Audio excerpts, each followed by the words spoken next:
Onda Pesquera, la radio de la mar. Con Jesús Ferreiro. Aquí, en Radio España.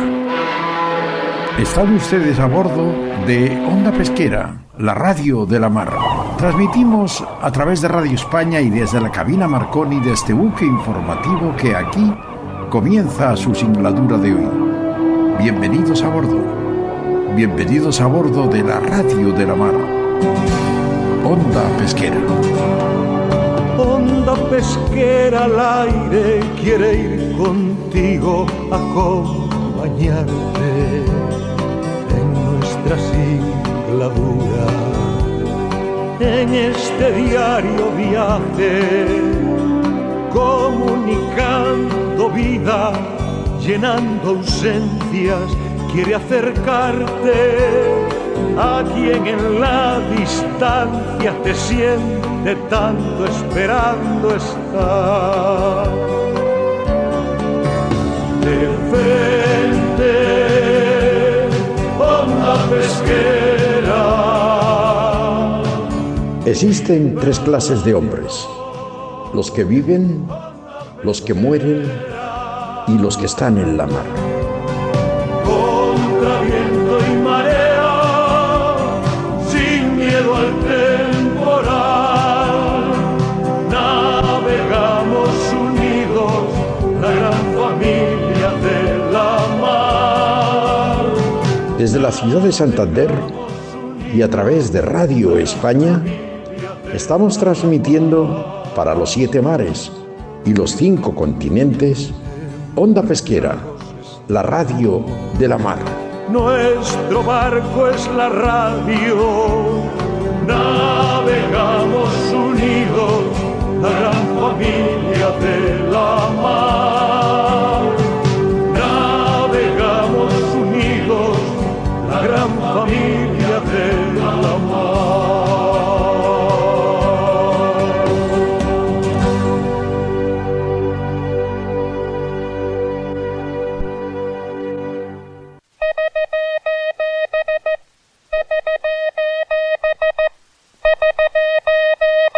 Buenos días nos dé Dios y nuestra Santa Patrona, la Virgen del Carmen.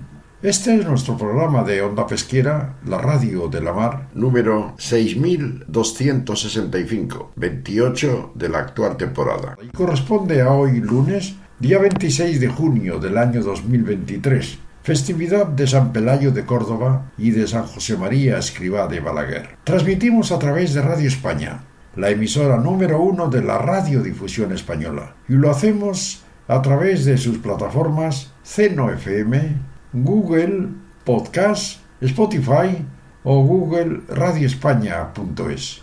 Por eso nos podéis escuchar desde cualquier punto de los 7 mares o en cualquier lugar de este planeta que mal llamamos Tierra. Además podéis escucharnos las veces que queráis y a la hora que mejor os venga. Permitidme hoy también saludar a las personas que nos escucháis a través de Telva Radio Cantabria o de Radio Roncudo de Corme.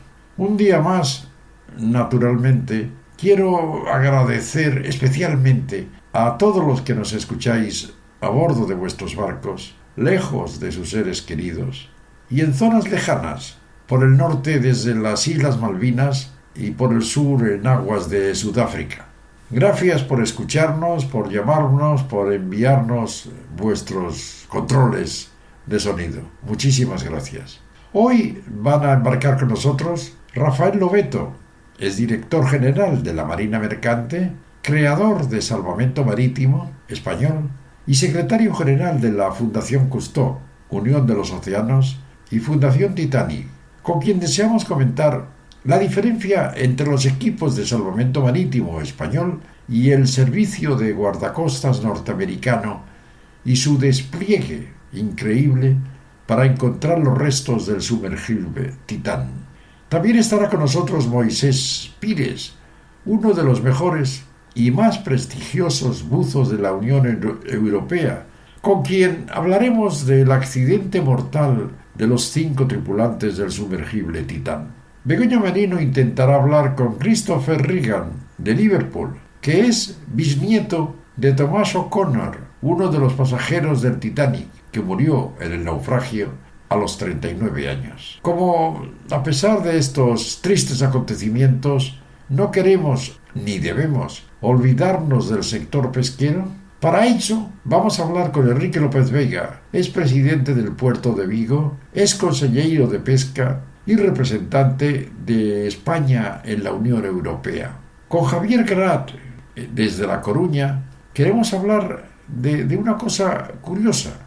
¿Cómo se desarrolla un denominado Camino de Santiago a vela? Una cosa curiosa que yo nunca había oído hablar de él. Y también le preguntaremos a Javier Garat sobre ese importante y precioso proyecto que se denominará Enseñanza Azul. Qué bonita misión y qué importante. Naturalmente, como en cada singladura, desde Candás, Pipo Prendes nos cantará la sintonía de Onda Pesquera. Y dirigiendo todos desde los estudios centrales de Radio España, su director, Jorge Álvarez. Estamos preparados para iniciar, una vez más, con la bandera a media asta, nuestra singladura de hoy. Bienvenidos a bordo.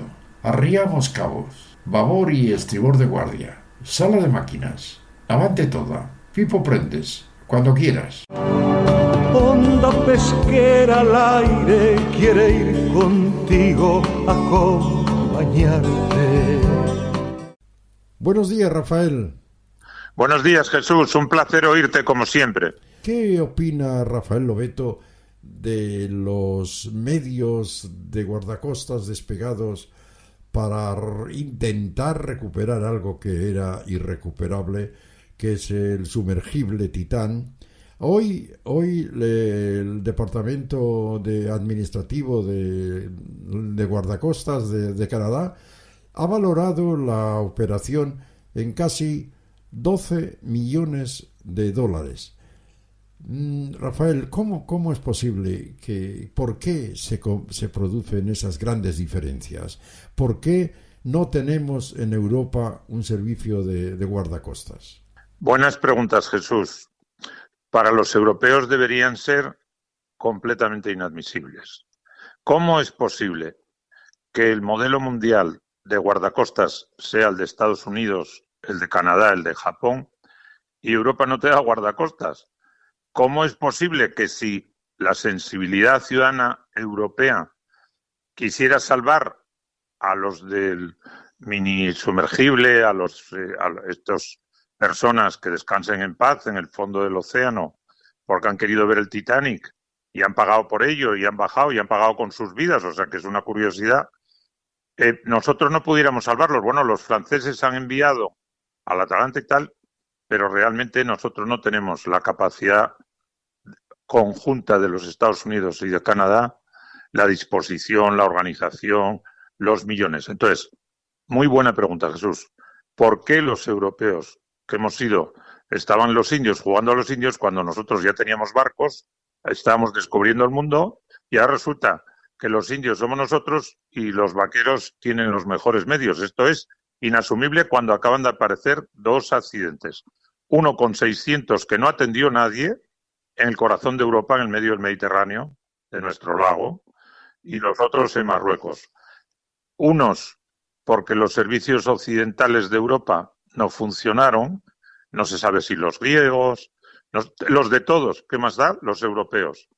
Y en aguas de Canarias, pues porque avisa tú, llama a Ferreiro, en Onda Pesquera no estaban, no.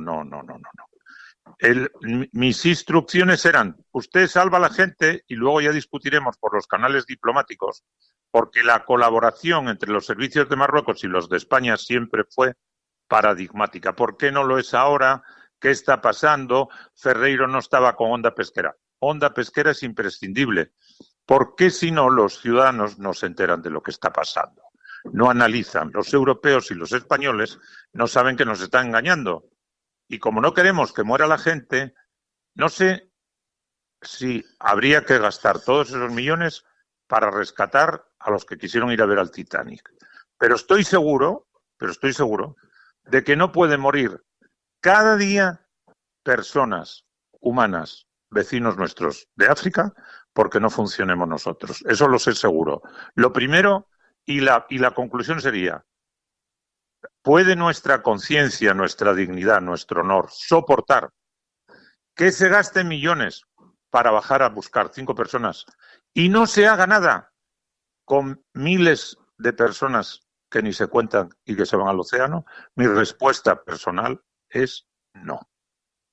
¿Y qué solución daría, qué solución encontraría Rafael Lobeto para este grave problema? Porque es un gravísimo, yo no sé si es una solución económica o de tener la cabeza encima de los hombros, no es... Lo sabe seguro, los de Cormen lo saben. Mira, es bastante sencillo. Primero, en Derecho, que soy jurista, se dice estudiar los modelos comparados.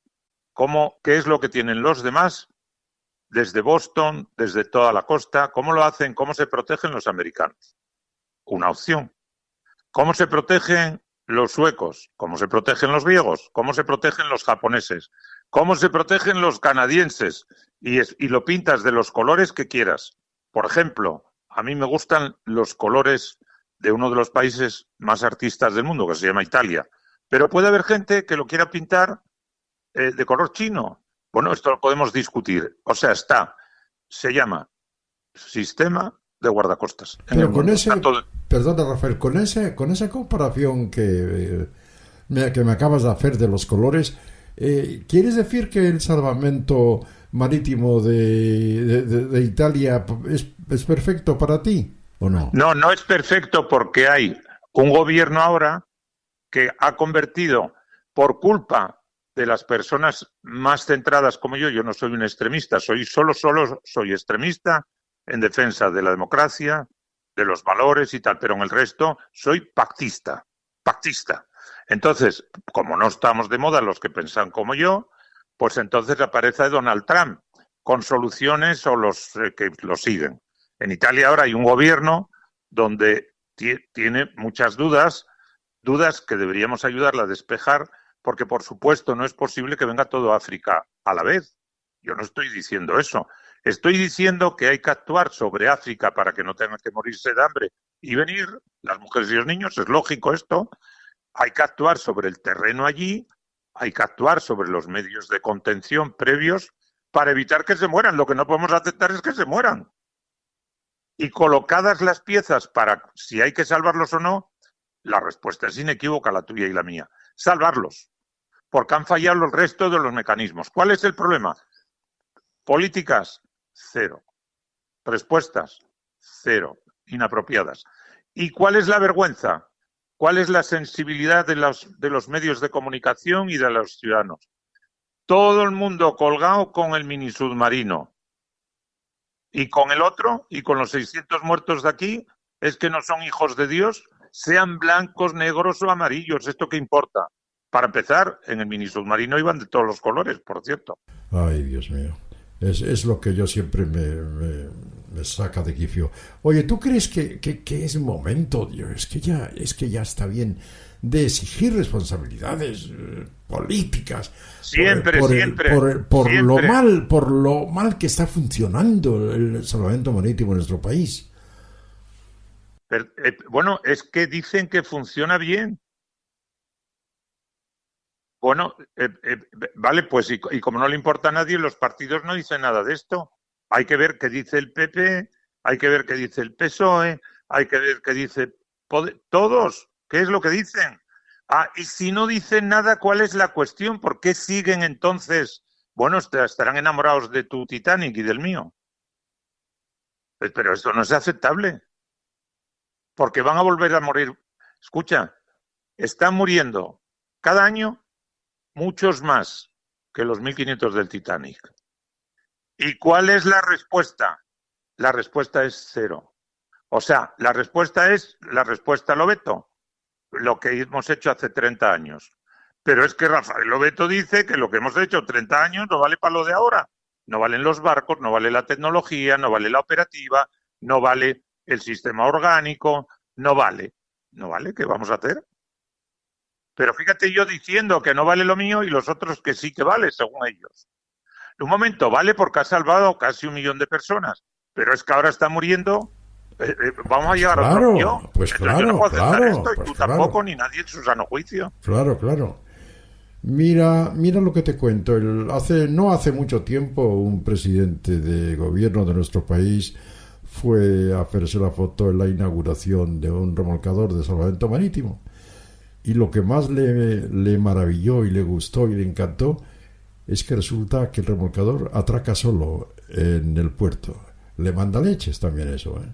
Manda leches, Bueno, no. el mismo presidente fue engañado por sus asesores, Claro, que no tienen ni la claro, más lejana idea, claro, con una claro. cosa que te voy a recordar. Claro. No es esa la única vez que hicieron al mismo presidente, no lo vamos a citar porque luego dicen que estamos en campaña. Ahí estamos. Y además yo soy amigo, defiendo a ese presidente Es como verdad, he defendido es verdad. a todos los presidentes. Nunca me has oído. Yo Es soy verdad, un eso es ejemplo. verdad, eso es verdad. Pero déjame contarte una cosa. Mira, le han engañado varias veces. Te voy a contar la primera. La primera, al principio del gobierno, hay unos náufragos que Italia no quiere y España se ofrece. Y entonces, ¿qué crees que hacen los campeones que lo asesoran? Entre toda la cantidad de buques que se podía mandar, escogen, creo recordar, a uno militar de la Marina, de la Armada, que en ese momento era contradictorio. Y además de escoger mal el buque, pues no tienen ni idea de lo que tienen que hacer, y era conflictivo eso, ¿sabes lo que les dicen? Mira, no me acuerdo si era en Pantelaria, era en una zona de Italia, quiero recordar. Y lo mandan a Algeciras. Dice, pero vamos a ver, los que rodean al presidente no son retrasados mentales, son una cosa, perdona, ¿cómo te parece a ti que vas a mandar unos náufragos al punto más extremo? Coño, ¿por qué no a Canarias, no a Madeira, para que conozcan las islas portuguesas? Venga, por favor, tú no comprendes que esto es estúpido. No comprendes que no hace falta saber nada para saber que Totalmente de acuerdo. Pero espera, esa es la primera vez que lo engañan. Vamos a la segunda. Vamos a suponer que la segunda sea cuando le enseñan cómo se atraca un remolcador con la que está cayendo. Pero y la tercera fue estos días, porque creo que vi una foto donde él estaba, engañado de nuevo, firmando unos convenios de tal creo que con Siria. Es decir, que en medio de muertes, de accidentes, de líos impresionantes, el que va a ser presidente dentro de un mes y 2 días, o 3 días, de todos los europeos, no tiene una posición sobre esto, porque los que lo rodean, él tiene la culpa de quién se rodea. Por supuesto, porque esto no es una cuestión personal. Entonces, si se deja engañar él, los otros o los que van a venir, es cuestión de ellos. ¿Y la nuestra? ¿Cuál es nuestra responsabilidad? Esta que estamos haciendo, que es decir, oiga, pero vamos a ver, usted no tiene sentido del ridículo. Usted no comprende que esto que está haciendo es como lo del Prestige, 12.500 millones. Yo he ido a los 2 parlamentos convocados por todos los partidos a explicar. Intelectual y profesionalmente no es posible hacerlo peor. Si ustedes quieren, salgo a la pizarra y se lo explico. Porque lo puede entender cualquiera. No hace falta ser experto comandante de Iberia. Para nada. Totalmente de acuerdo. Rafael Lobeto, la verdad es que estaríamos todo el día hablando contigo, pero queda citado ya para el próximo programa para hablar de esa importante reunión en Italia, ¿no? Sí, estoy totalmente entusiasmado porque me ha invitado el alcalde de Génova. Os recuerdo que no habríamos descubierto América sin los conocimientos de Génova y sus banqueros, y por la Comisión Europea. Va a estar la presidenta del Parlamento, etcétera, y es en defensa de los océanos. Yo quisiera convocar, desde luego, Onda Pesquera, que además te voy a proponer unas cosas para este verano, que no te vas a poder librar de mí. No me des trabajo encima. No, en agosto vamos a organizar unas cuestiones sobre todo esto que estamos hablando en Asturias. Pero como Rafael, tú estás tan lejos... Oye, pero ¿por qué no los organizas en Corme, siempre en Asturias? Pero ¿cómo? Perdona, voy a Corme cuando tú quieras, no solo al Roncudo. Cuando tú quieras voy a Corme, solo tienes que convocarme. No me puedes... Escucha, yo me he volcado con Galicia, no me puedes decir que no amo Galicia. Es verdad, es verdad. Pero dicho eso, nadie es perfecto, yo nací en Asturias. Un abrazo muy fuerte, Rafael. Un abrazo a ti. Un abrazo. Hasta luego, Chao. adiós. Hasta luego. Navega seamos unidos, la gran familia de la mar. Estás escuchando Onda Pesquera con Jesús Ferreiro, aquí en Radio España.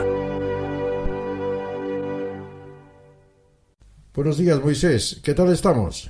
Buenos días, Jesús. Bien, dadas las circunstancias. Llevamos unos días hablando del mismo tema, del Titán, de ese mini sumergible que descendió hasta casi 4.000 metros y por desgracia, pues las predicciones que hacíamos nosotros el primer día, por desgracia, se han cumplido. Y a mí me gusta hablar contigo para que me expliques un poco las sensaciones que puede tener un buzo cuando baja al límite de lo que... Porque ¿hasta qué profundidad puede bajar un buzo, Moisés? Bueno, es una buena pregunta, Jesús. Un buzo, como ya hemos dicho en anteriores programas, va a la profundidad según la mezcla respiratoria que hace, ¿no? En este caso se intentan eliminar determinados gases que pueden ser más nocivos que otros o más perjudiciales y se utiliza mayoritariamente helio, ¿vale? El helio nos puede llevar a los buzos a bucear hasta una profundidad más o menos de unos 250 metros, ¿no? Porque en esas profundidades es lo que se desarrolla, es lo que nosotros denominamos el SNAP, que es un síndrome narcótico de alta presión. O sea, nosotros usamos el helio para, digamos, minimizar el uso de nitrógeno, pero a partir de 250 metros tendríamos algo muy parecido a esos efectos del nitrógeno con el helio, ¿no? Entonces sí, se puede decir que unos 250, 300 metros, ¿no? A pesar de eso, se han hecho pruebas en seco, en cámaras hiperbáricas, simulando esa profundidad y se han llegado a profundidades de 700 metros, ¿no? O sea, la presión no sería un problema, ¿vale? No. El problema sería el gas que tú vas a utilizar a una gran profundidad. Si la tecnología ahora sigue avanzando, pues quién sabe, el límite no lo llegamos a ver todavía, ¿no? Oye, Moisés, entonces, que dices que la presión no es un problema, ¿cómo se compensa la presión que tiene el buzo dentro de su traje a la exterior? Porque yo creo que hay mucha diferencia, ¿no? Vale. Pues vamos a ver, el ser humano está compuesto aproximadamente de un 80% de líquidos, ¿no? Lo cual es, como tú bien, ¿Cuánto? un 80% de líquidos, ¿no? Entonces el líquido no es compresible, no se comprime, tan solo el fluido que se comprime tan solo es el gas, ¿no? Las rocas, obviamente, al haber una presión, pues obviamente, pues sí, ¿no? Pero el líquido resiste muy bien la presión. ¿Qué ocurre? Recuerda que los buzos respiran según la presión a la que estén sometidos. Quiere decir que está respirando un gas a presión ambiente. Si estás a 250 metros de profundidad, pues respiras el aire equivalente como si estuvieras en superficie, pero a esa profundidad, ¿no? Con lo cual, digamos que al efecto de presión en nuestros espacios vacíos, como son los pulmones, senos paranasales y tal, se contrarrestaría esa presión exterior con la presión del aire que tú respiras y que en un momento dado estaría prácticamente a la misma presión que la fuerza de fuera, ¿no? Ah, sí, ¿eh? O sea, sí, efectivamente. De hecho, cualquier buceador deportivo, no hace falta ni que sea profesional militar, pues tiene exactamente esa cosa. El regulador que tú te pones en la boca tiene una pequeña válvula que, digamos, retrocede según la presión del agua circundante. A mayor profundidad, exacto, lo que es el botoncito ese típico del regulador, se retrocede y te da exactamente el aire que tú necesitas, ¿no? Es un mecanismo muy simple, digamos, de concepto, que ya lo hizo en su tiempo, pues, Cousteau, y que en un momento dado, pues eso, es bastante fiable. Cousteau fue un gran submarinista, ¿verdad? Sí. Oye, Moisés, entonces la presión, por ejemplo, de los sumergibles, de los submarinos hasta los sumergibles pequeños, ¿cómo se mantiene? ¿Cómo se compensa para bajar por ejemplo, a 2.000 metros, ¿no? Vale, pues eso también es una gran pregunta, ¿no? O sea, mucha gente me dice que, bueno, en el caso de que se encontrara o se hubiera encontrado ese latigazo, se hubiera llevado a presión, hubieran tenido que esperar un tiempo para igualar presiones. No, nada que ver. O sea, todo lo que son batiscafos, submarinos de las armadas, de militares y demás, se respira dentro del submarino aire atmosférico, el aire no morbárico, ¿no? O sea, el aire que tú estás respirando en superficie. ¿Y quién produce ese aire? Bueno, en este caso los submarinos los submarinos más potentes o más convencionales tienen plantas para producir su propio oxígeno, de tal forma que un submarino pues, puede estar 3 o 4 veces sumergido, ¿vale? O sea, imagínate, tiene una tripulación de a lo mejor 80 personas y todo el mundo respira, ¿no? Entonces, lo que te quiero decir es que eso no pasa en los batiscafos. Los batiscafos más pequeños, con tan solo su misión es bajar y subir en el mismo día, pues llevan el aire justo, ¿no? O sea, llevan el aire en depósitos externos. Pero no ¿vale? produce, no produce. No. ¿Ah, no? No. Ah, no. Ah. Claro, efectivamente. Entonces, ¿qué pasa? Que es un aire muy limitado. ¿Sabes lo que te digo? Es como un buceador en suministro de superficie que tiene un aire ilimitado, puesto que va con un tubo, con un umbilical, y luego pues el que coge una botella y ya sabe que ese aire es el justo para hacer lo que tenga que hacer y luego tiene que subir porque el aire se le acaba, ¿no? Entonces el batiscafo pues básicamente tiene un aire muy limitado, ¿no? Se le pone un extra más para cualquier contingencia, ¿no? Que es el caso del submarino del batiscafo Titan, ¿no? Que tenía hasta 96 horas, pero que lo normal, su operación no hubiera pasado de 24. Eso te iba a preguntar, ¿por qué se calculaba que había tantas horas dentro del sumergible? Bueno, básicamente hay que mantener la respiración de 5 personas que están, a ver, ninguno está haciendo una actividad física, con lo cual tú sabes que el consumo o sea, la respiración aumenta y por tanto el consumo de oxígeno. En este caso, pues se hacen cálculos de 5 personas en una posición sedentaria, sin apenas demasiada actividad física, con lo cual, pues tú dices, bueno, pues si lo que yo necesito son, a ver, te lo digo, pues unos 30.000 litros de aire, bueno, pues lo multiplicas según un factor de seguridad, ¿no? Y en este caso eran 96 horas, para una operación normal de a lo mejor 24. Y no son muchas horas, Moisés. Hombre, mejor que tengas aire que no lo tengas, claro, ¿no? O sea, claro. Entonces, pues siempre fíjate que no son muchas, porque fíjate que al final no han podido, bueno, si se cree que el fallo fue una implosión catastrófica, pues obviamente pues de nada les hubiera servido que hubieran tenido aire, ¿no? Pero si no lo hubiera sido, pues ese aire a lo mejor, cuanto más mejor, a lo mejor hubieran podido solventar el rescate, ¿no? Bien. Si les pudieron encontrar. Bien. Es súper interesante todo lo que nos están contando. Moisés, ¿cómo se... Vamos a ver, el sumergible concretamente, el Titán, sí. ¿Cómo compensaba la presión interior con la exterior cuando es 300 veces mayor? ¿Cómo lo No hay una compensación. Como ya te he dicho, en el momento que ellos abandonan la superficie y cierran la escotilla, ¿sí? Ese aire que está dentro es el que tú te llevas al fondo. ¿Y la presión de también? Hecho, todo. Lo único que evita que haya un problema de presión es el grosor, en este caso, el grosor de la pared del submarino. Del casco. ¿Vale? Exacto, del casco. Esa es la palabra, ¿no? Entonces, esa presión la tiene que resistir el casco. De ahí que se usen, bueno, antes era pues un grosor metálico impresionante, ¿no? O sea, de muchos centímetros de grosor. Ahora se sustituye, y en este caso con el del Titan, con fibra de carbono, ¿no? Que es una de las cosas que nos han hecho dudar en los últimos días debido a que nosotros pensábamos que eran 17 centímetros de grosor, cuando en realidad tan solo eran 12, ¿no? No se puede escatimar. Si los estudios te dicen que son 17, pues tienen que ser 17. 12 puede aguantar, pero, ¿me entiendes? Ten en cuenta de que tú llevas a un batiscafo a una presión enorme, día sí y día también. Con lo cual, pequeñas fibras o pequeñas roturas se van produciendo simplemente por lo que es fatiga del material. ¿Vale? Amigo. Claro, tú para ver esas pequeñas micro roturas, pues tienes que usar, pues...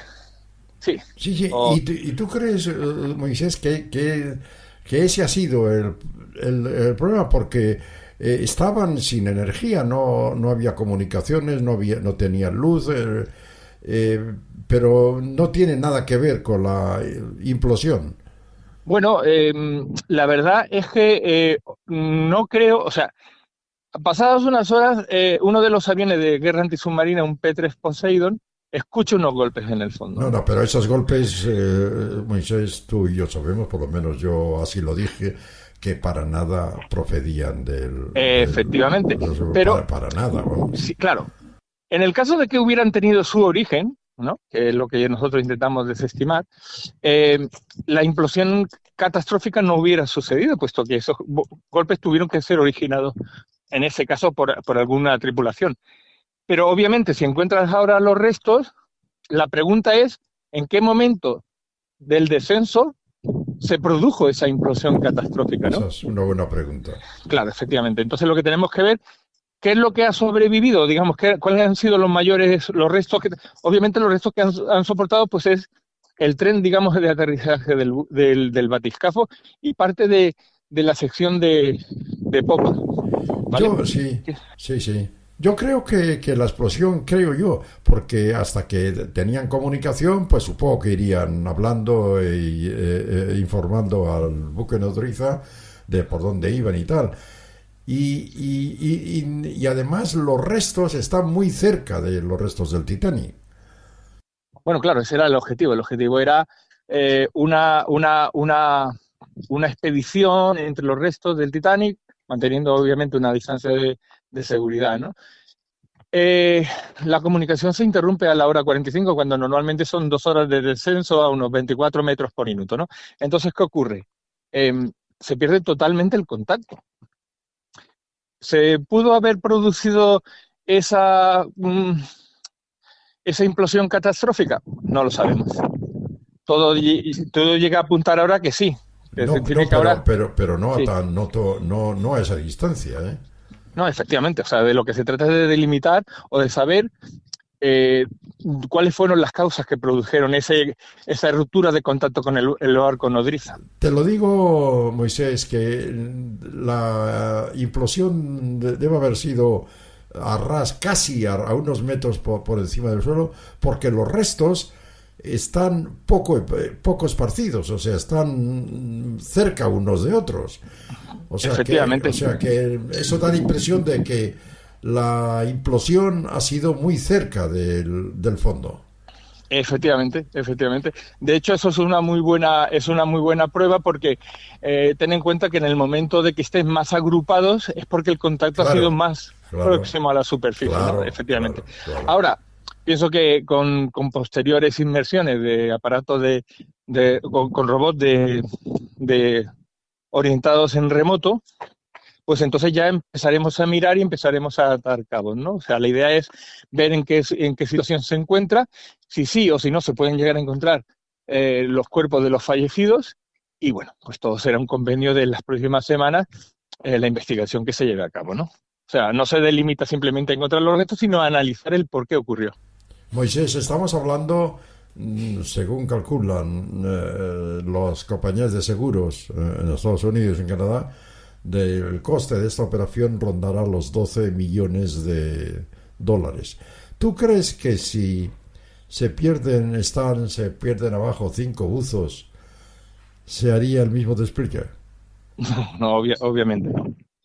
Y yo te puedo decir a nivel personal que hemos sufrido pérdidas de compañeros y no se han utilizado esos medios que se utilizan ahora, ¿no? De hecho, hay una cosa que me retrotrae, es cuando el hijo del presidente de los Estados Unidos, John Fitzgerald Kennedy, el hijo que pilotaba una avioneta bueno, esa avioneta desaparece. Entonces se inicia una actividad usando medios militares, porque son los medios más preparados y tal, y porque los tienen ahí in situ, para localizar los restos del hijo del fallecido presidente Kennedy.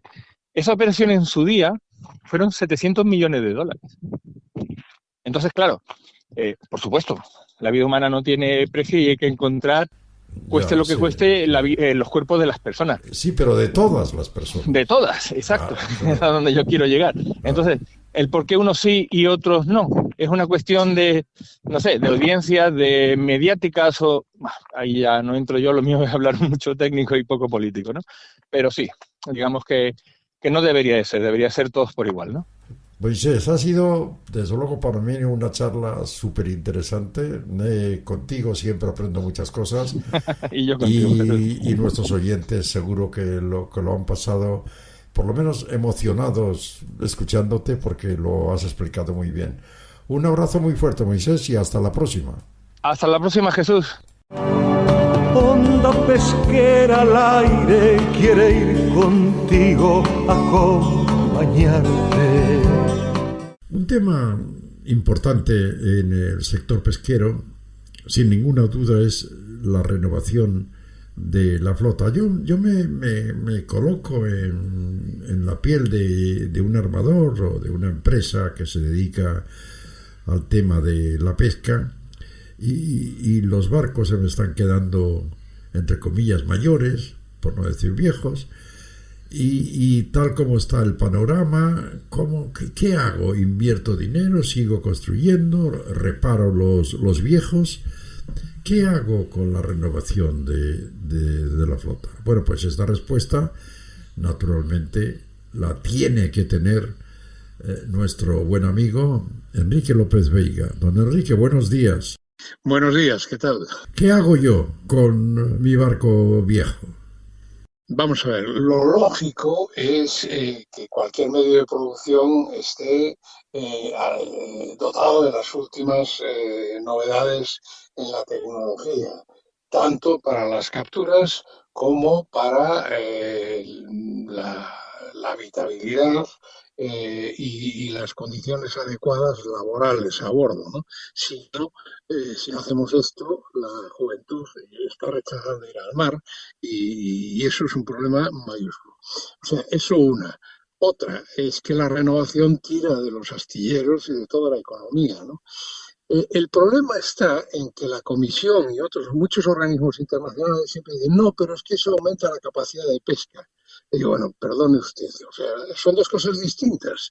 Eso tiene que estar calculado, lógicamente. Una administración que se precie tiene que saber cuántos buques nuevos, renovados, pueden faenar para que la pesca sea sostenible. Eso se calcula. ¿eh? La regulación por esfuerzo pesquero es la mejor, o sea, es decir, el número de horas que se trabaja, los días máximos que se pueden trabajar por cada buque. Eso es como se regula la capacidad pesquera, no haciendo que los barcos sean decrépitos. Eso es una monstruosidad, pero que la hemos visto que se defiende así. O sea, tiene que pegar un giro, pero de 180 grados la Comisión Europea. Lo que pasa es que yo no creo que estemos dotados de los mejores expertos en la Comisión. Creo que es gente que no tiene las ideas claras, no entiende el mar, no entiende la pesca y no entiende la política marítima en general. Una pregunta, Enrique. ¿Servirá de algo o no servirá de nada que la presidencia giratoria de la Comisión Europea recaiga en España? Hombre, tiene que servir, ¿cómo que no? La presidencia es la que anima todos los acuerdos, las reuniones y tiene una cierta capacidad de influencia, puede establecer o proponer prioridades y claro que tiene que ser. Lo que pasa es que en las circunstancias en que nos ha metido este presidente no ha sido de lo más responsable. No solo hay que pensar en la situación nuestra, es que la Unión Europea es algo nuestro, es política doméstica. Entonces hay que tener en cuenta que no se puede hacer esto que se ha hecho. Bueno, vamos a devaluar muchísimo la presidencia española, porque estamos con un gobierno en funciones, no sé en qué modo está. Cuando hay elecciones, la actividad decrece muchísimo, se pierde capacidad de iniciativa y luego además... Luego hay un periodo en el que hay que hacer un cambio de gobierno, sea del sentido que sea, ¿no? Claro que nos va a afectar. Esto es un frenazo a lo que podría haber sido una presidencia europea dinámica, ¿no? Y favorable a los intereses de España. España tiene que decir lo que interesa, los sectores primarios. Tenemos que defender los sectores primarios, tanto las vacas como la agricultura como la pesca. ¿Y por qué? Pues porque comemos de eso. No podemos estar pendientes de tener otra de guerra de Ucrania, otra crisis mundial y que nos quedemos agarrados de la brocha. Hay que hacer un poquito menos de ecologismo y más ecología y sentido común. Estoy totalmente de acuerdo con tus palabras. Enrique, hablando de renovación de la flota, ¿qué diferencia más importante puede encontrar, por ejemplo, un marinero, un pescador que tiene ahora 50 años, igual que tú, o su hijo que quiere navegar ahora? ¿Qué diferencia hay en la construcción qué se va a encontrar su hijo? ¿Algo parecido a lo que navegó su padre o no? Eso depende, naturalmente, de la capacidad de financiación para adquirir buques nuevos, que debe de facilitarse, por supuesto, si no queremos acabar comprando todos los barcos en China o en Corea. Por supuesto que eso es como, claro, un anciano como yo está acostumbrado, por ejemplo, a montar en lo que nosotros llamamos un chimpín, ¿no? Un pequeño tractor tal. Chico joven quiere un tractor, pues si es posible, climatizado, cómodo, grande y tal. En la mar es igual. O sea, lo que un chico joven aspira a tener es un barco con todas las tecnologías digitales a bordo, con una comodidad, o sea, que se esté cómodo dentro del barco y que haya una capacidad para estirar las piernas, en fin, si son barcos que pasan temporadas lejos, hay que tener muchas cosas a bordo. Bueno, yo conozco algún barco de los más modernos que incluso tiene un pequeño gimnasio a bordo, sobre estos que van y pasan 3 meses. O sea, esto todo hay que adaptarlo, porque si no mejoramos esto, al final pasa lo que nos está pasando. La juventud europea no te quiere ir a la pesca, ya no quiere ni siquiera ir a la mercante, porque la mercante europea está vendida también. Pues vaya para Roma que se nos presenta, ¿no? Bueno, lo que hay que hacer es, tenemos unas europeas, los partidos políticos tienen que poner las pilas y tienen que defender los sectores primarios, tienen que defender que exista una política marítima distinta, una flota mercante que no navegue toda con banderas de conveniencia y tripulantes demasiado baratos y con condiciones laborales que no son las europeas, y eso es de una caradura impresionante, ¿no? Pretender que tenemos una política buena, hombre, pero es que nosotros los gallegos lo hemos sufrido aquí. El Prestige era un barco liberiano, pero los armadores eran griegos. En fin, esto es una broma, ¿no? Lo de la política marítima en general no se toma en serio. Luego estas empresas, las grandes empresas de contenedores, portacontenedores como Maersk, MSC, todos estos tienen la flota abanderada en paraísos fiscales. Esto no puede ser. Esto no puede ser. La flota pesquera española, donde más barcos tenemos, ¿en qué aguas son? Pues, hombre, hoy en día tenemos las pesquerías, depende, hay que contar la flota de empresas mixtas, ¿no? Porque hoy en día las circunstancias jurídicas internacionales nos han hecho, pues, oye, que además es lo lógico, ¿no? Invertir en los países que tienen las aguas, y pues tenemos una flota muy importante en Malvinas, con bandera marina, tenemos una flota con bandera española que opera en Malvinas, y eso hay que equilibrar esos dos intereses. Luego tenemos la flota española en aguas de Namibia y en Svalbard, todavía es un caladero abierto a los buques españoles, ¿no? Y luego toda la flota de Gran Sol. Seguimos teniendo lo que tenía INAFO, la zona de NAFO, ¿no? Esos son para las grandes unidades, ¿no? Por así decir. Eso hay que seguirlo manteniendo y seguirlo defendiendo, ¿no? Defendiendo. Por no hablar del Sáhara, donde vamos a tener un lío importante, porque el Sáhara, aunque le disguste mucho al rey de Marruecos, del cual yo no soy súbdito y además tengo toda la libertad para criticar, no es dueño de las aguas del Sáhara, no tiene jurisdicción. Toda la jurisdicción internacional dice eso. A ver cómo vamos a resolver ese problema. No pasa por reconocerle a Marruecos que se anexione por la fuerza un territorio, porque entonces Putin tendría razón. La Comisión Europea es que somos un poco...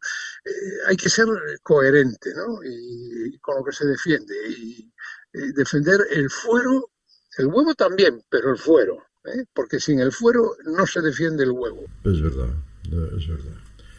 Bueno, pues una vez más nos clarificó muchas cosas del sector pesquero. Don Enrique López Veiga, muchísimas gracias. Gracias a ustedes. Por embarcarse, y esperamos verle, como dice, cuando se deja el avión, esperamos verle nuevamente a bordo. Muchas gracias. Hasta luego, adiós. Hasta luego, adiós. Estás escuchando Onda Pesquera, aquí, en Radio España. Buenos días, Javier. Hola, buenos días. Buenos días. Estás en La Coruña, estás en Galicia, estás haciendo realidad un proyecto que a mí me parece súper interesante. ¿No es así, Javier? Sí. En realidad son, por así decirlo, dos proyectos complementarios y que tienen mucho que ver. Uno es el Camino de Santiago a vela, y con la idea de promover la educación azul, es decir, atraer jóvenes españoles o de donde sea al mundo marítimo pesquero en su conjunto. Ah, qué bonito. Con la educación como motor más potente para impulsar el desarrollo de la economía azul y promover el relevo generacional, que como sabes tenemos no solo en la pesca, sino en general en los sectores económicos relacionados con el mar, tenemos serios problemas para atraer a jóvenes. Y como decía, por un lado, este proyecto de educación azul en el que está involucrado el Instituto Marítimo Español y varias empresas colaboradoras, aparte de algunas instituciones también públicas, por un lado, que ahora en Coruña acabamos de presentar a la Autoridad Portuaria de La Coruña, y por otro lado, como digo, ese Camino de Santiago a vela, que después de muchos años, llevan ya 8 años haciendo la travesía en distintas etapas, y yo he tenido la suerte de ser invitado a una de ellas, desde Cedeira hasta Coruña. O sea que has estado embarcado. Sí. ¿Y qué tal? Un día precioso. ¿Y qué tal? Un día precioso, con unos compañeros de viaje, una tripulación también fantástica y por supuesto con un menú a base de pescado, claro, no puede ser de otra manera. Claro. No te habrás mareado, ¿no? No. Afortunadamente, gracias a Dios, yo no me mareo. Y bueno, ha sido una experiencia fantástica. Oye, explícanos un poco, porque alguien va a pensar, ¿cómo se puede decir el Camino de Santiago a vela? ¿Cómo cogen los veleros y los montan en unos camiones o cómo es eso? No, navegando. De hecho, la travesía, la de este año ha salido de La Rochelle, de Francia, y bastantes veleros han ido haciendo etapas por desde Francia, por País Vasco, hasta llegar a Galicia. Y terminan, me parece que dentro de un par de etapas, cuando ya acaban en un puerto que no me acuerdo ahora cuál es, y van, en la última parte la hacen andando a Santiago. Pero todo lo demás es a vela, y van recalando en los distintos puertos que están previstos. Ahí se organizan actividades a la llegada a puerto. Y hay gente de España, hay gente de Francia y de otras nacionalidades. Y la verdad es que es muy bonito, porque al final acaba siendo un grupo muy, muy simpático, que acaba siendo todos amigos, y es otra manera de hacer el camino diferente al habitual por tierra. Se le reconoció la oficialidad del camino, se le ponen los sellitos correspondientes, y la verdad es que cada vez va teniendo más éxito. Y desde luego a todo el que se involucra acaba encantado. Cada vez hay más empresas patrocinadoras que se han interesado yo creo que es una manera muy bonita de poner en valor también la importancia del sector marítimo en España, la cultura marítima que tenemos, nuestra tradición, nuestra historia. Por ejemplo, mira, en el País Vasco, cuando llegaron a Bermeo, pues se organizaron cosas con las nescarillas, con las rederas. Se les dio a probar, se hizo un concurso de cocina de recetas de bonito. Y todo el mundo al final se veía involucrado y se lo pasan en grande. Y además, bueno, ha coincidido este año con un tiempo buenísimo desde la salida hasta ahora, y eso también ayuda, claro. Claro. Oye, lo raro es que no les hayas obligado, entre comillas, a pasar por Sanlúcar. queda un poco lejos, pero ya estábamos, no creas tú que no lo intentaba, ya estábamos hablando que dentro de 2 años que se celebra el 10º aniversario, yo estoy involucrado en Sanlúcar, en la asociación 500 años a vela, que se creó con motivo de la conmemoración del 5º centenario de la primera Vuelta al Mundo, la primera circunnavegación por el Cano, y también la gente que forma parte de esa asociación son gente apasionada del mundo de la vela. Y ya estoy pensando de cómo nos ponemos en contacto para unir ambas iniciativas y que se pueda hacer algo dentro de un par de años. Ya sabía yo que Sanlúcar iba a aparecer por algún sitio. Ay, Dios mío, no tiene remedio, pero bueno, que lo vamos a hacer. Quedamos ahí. Y me interesa muchísimo lo de la educación azul, porque es importantísimo para cómo. Explícanos un poco cómo se va a desarrollar este proyecto. Bueno, los que han impulsado este proyecto lo que pretenden es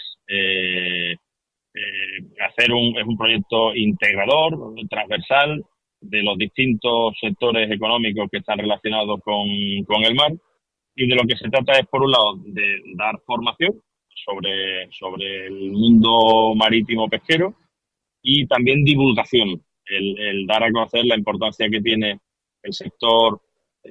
No solo hablamos, por supuesto, de la pesca, hablamos del transporte marítimo, de la pesca, de la acuicultura, del turismo náutico, los puertos, defensa, armada, construcción y reparación de buques, en fin, todo el sector marítimo pesquero, ¿no? Y España es un país importantísimo en ese sentido, sobre todo, que ya lo sabemos, en pesca, pero muchas veces parece que le estamos dando la espalda al mar, ¿no?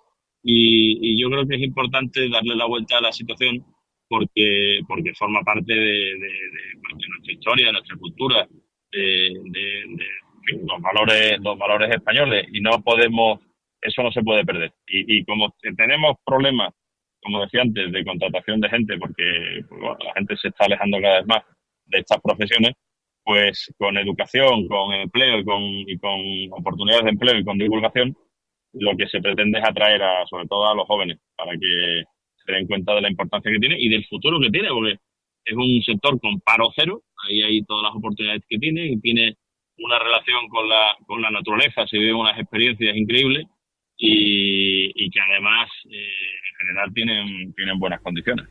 Es verdad. Tienes toda la razón, porque además no es lo mismo embarcarse en un barco de los construidos ahora como los de hace 40 años. Tiene nada que ver. Sí. Tiene nada que ver. Javier, yo sé que estás en el aeropuerto ya para embarcarte rumbo a Sanlúcar, y te agradezco una vez más porque ese proyecto de la educación azul y no se podían dar clases en los colegios o los centros escolares. Sí, bueno, de hecho esa es una de las iniciativas que se están ya poniendo en marcha. Se están haciendo experiencias en colegios, con charlas, conferencias, seminarios, en muchos colegios, pero lo ideal sería que esto se pudiera expandir por toda España y que se involucraran cuantos más colegios, institutos, mejor. Porque al final esa pasión por el mar se puede conseguir a través de la educación. Si en los colegios no nos hablan de nuestra historia, no nos hablan de la importancia que ha tenido y que tiene el mar y sus actividades económicas, pues al final la gente no se va a involucrar. Y por eso desde chiquitito hay que inculcarle esta pasión por el mar, desde etapas infantil a primaria, secundaria, formación profesional, todo. Javier, ahora que estamos hablando del mar, que tanto te gusta, tienes cerca relativamente de Sanlúcar, ahí en Sevilla, en el pabellón de la navegación, la exposición del Titanic, que es impresionante. A ver si algún día te animas y vas a visitarla. Desde luego me encantará ir a verla, porque no la he visto. Pues yo te haré. Me encantará hacerlo. Pues si me avisas, yo te hago de guía Pues eso ya sería un lujo. Perfecto. Vale, pues nada, queda pendiente tu visita a Titanic. Muy bien. Javier, un abrazo muy fuerte y como siempre, muchísimas gracias. Un abrazo, un fuerte abrazo y disfrutar comiendo pescado de marisco, que seréis más felices. Onda pesquera al aire quiere ir contigo a acompañarte. Hoy en nuestro nuestro programa de Onda Pesquera tenemos el placer de contar con Christopher Regan, nacido en Liverpool, pero afincado en Sevilla desde 1991. Su vinculación con nuestro programa viene a través del Titanic, que una vez más lamentablemente está de tanta actualidad por la tragedia del sumergible. Y en estos momentos quisiéramos de alguna manera volver a 1912 a través de la vinculación de Regan con el Titanic por su bisabuelo materno, que formó parte de la tripulación del Titanic. Buenos días, Christopher. Sí, buenos días, Begoña. Bueno, un placer tenerte en nuestro programa, a pesar de que las circunstancias, bueno, pues a nivel internacional nos han hecho refrescar lamentablemente la tragedia del Titanic, que también se llevó la vida de tu bisabuelo con tan solo 39 años, ¿no? Sí, efectivamente, y entiendo que son momentos difíciles en fin, revueltos en este momento por lo que está aconteciendo, ¿no? Pero efectivamente mi bisabuelo, Thomas Peter O'Connor, de Liverpool, pues murió efectivamente con la mayoría de la tripulación en el hundimiento del Titanic en el 1912. Él tenía 43, 44 años. Él formaba parte de la tripulación. Concretamente, ¿cuál era su cometido en el Titanic? Porque tenemos entendido que él trabajaba con las navieras más representativas de la época, ¿no? Sí, efectivamente. Era profesional del mercantil y había trabajado en muchos barcos, incluso en Mauritania, y varios barcos que eran del White Star Line, que era la naviera dueño del Titanic, como sabes.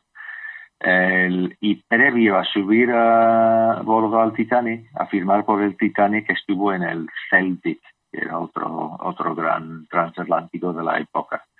Y sin duda alguna, por su experiencia como él era lo que llamamos bedroom steward, first class bedroom steward, que es atender a lo de clase primera, los camarinos y todo este tipo de cosas.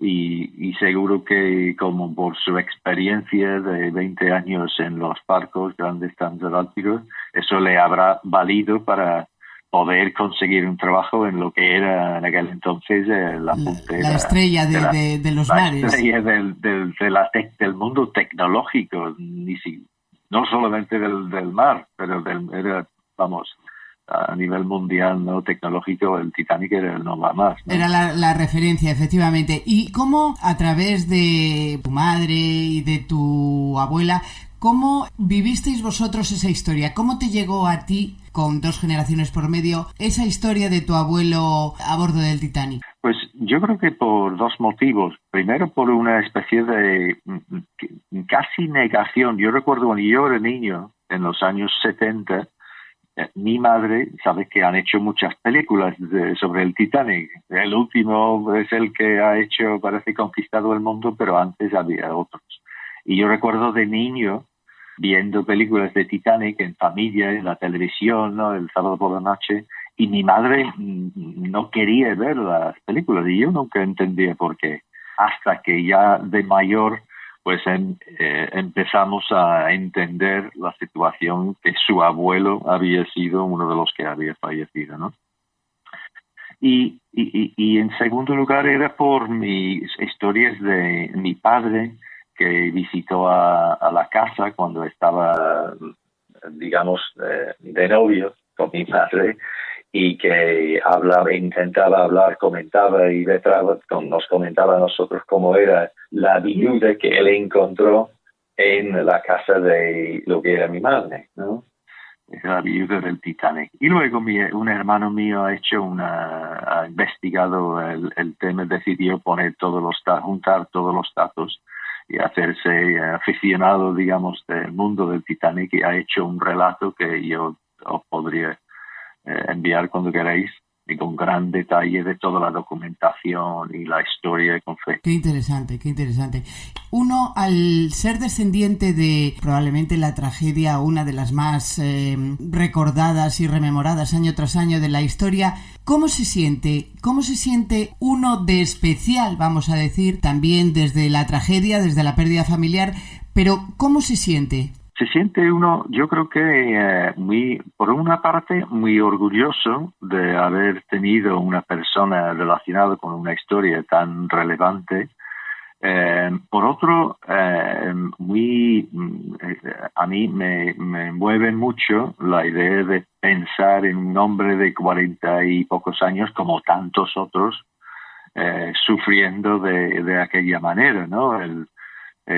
Cuando es una familia tuya que sabe que ha sufrido un desenlace de tal magnitud, pues también te mueve mucho, ¿no? Pero yo estoy muy orgulloso de haber pertenecido, digamos, o de pertenecer a un lineaje que va directamente al Titanic y estará con nosotros. Es una historia que contamos entre hermanos, a mis hijos, a todos compartimos. Los profesionales que iban a bordo del Titanic también se suponía que cada uno en lo suyo eran la élite, cada uno de su especialidad. Sí, es así. Y como dije antes, que no era nada, en fin, banal la idea de que uno consiguiera un puesto en el Titanic. De hecho, mi bisabuelo estuvo en el traslado, en el primer viaje que hizo el Titanic era de Belfast a Southampton. El traslado, y él subió a bordo en Belfast y luego bajó en Southampton y luego subió en Southampton de nuevo para hacer el traslado. Pero hay una cosa, un detalle que quería añadir si tenemos tiempo, porque es una cosa que yo creo que marcó a nuestra familia mucho, y es que mi abuela, que era la hija mayor del matrimonio que se rompió, digamos, por la muerte de mi bisabuelo, pues ella tuvo que dejar el instituto. Cuando muere su padre a los 15 años, ella deja los estudios y tiene que ir a ayudar a la madre, a la viuda.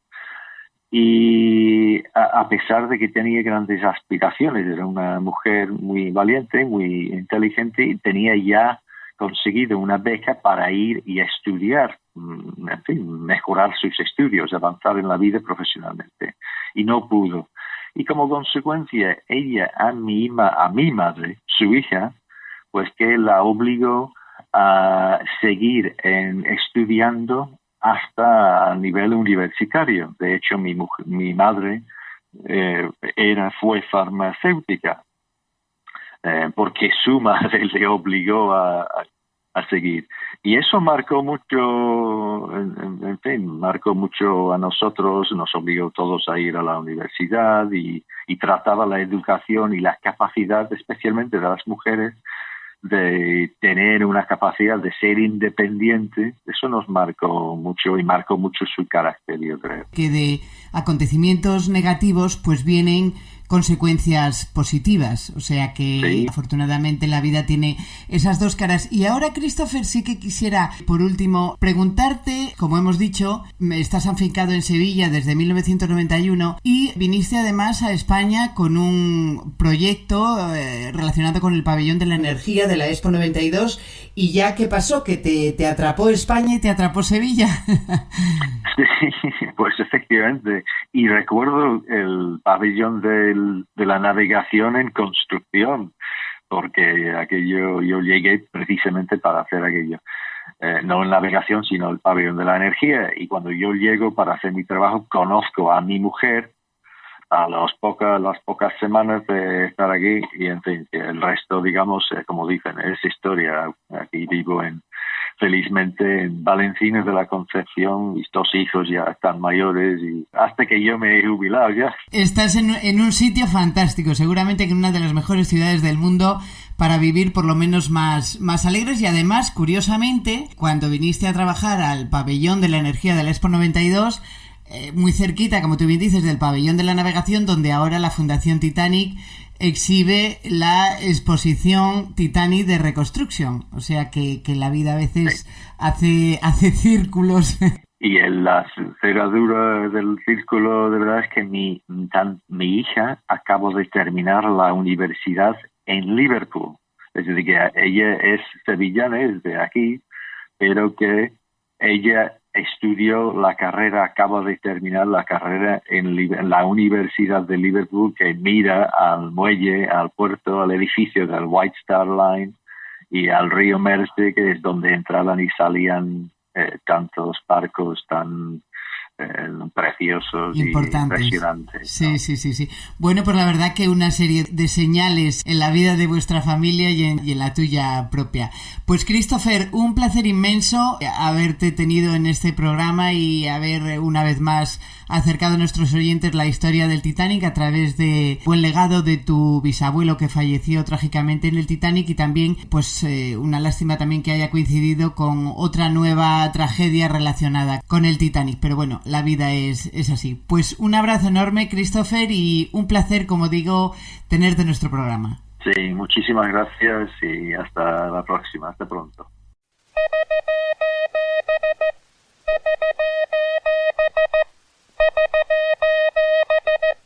Pues sin darnos cuenta ya ha pasado nuestra singladura de hoy. Esperamos que haya servido para no olvidarnos nunca de nuestra buena gente de la mar. Desde Onda Pesquera, y tal como acaban de escuchar a Rafael Lobeto, exdirector general de la Marina Mercante y padre del Servicio de Salvamento Marítimo Español, SASEMAR, seguiremos hablando para intentar la creación de un servicio de guardacostas español y europeo. Volveremos dentro de una semana para navegar durante 1 hora con todos vosotros a bordo. Gracias por formar parte de nuestra tripulación. Hemos transmitido con la colaboración de la Fundación Titanic a través de Radio España, la emisora número 1 de la radiodifusión española. Esto es la radio de la mar. Esto es Onda Pesquera. Toda esta singladura ha sido posible realizarla gracias al excelente trabajo de Begoña Merino Gran.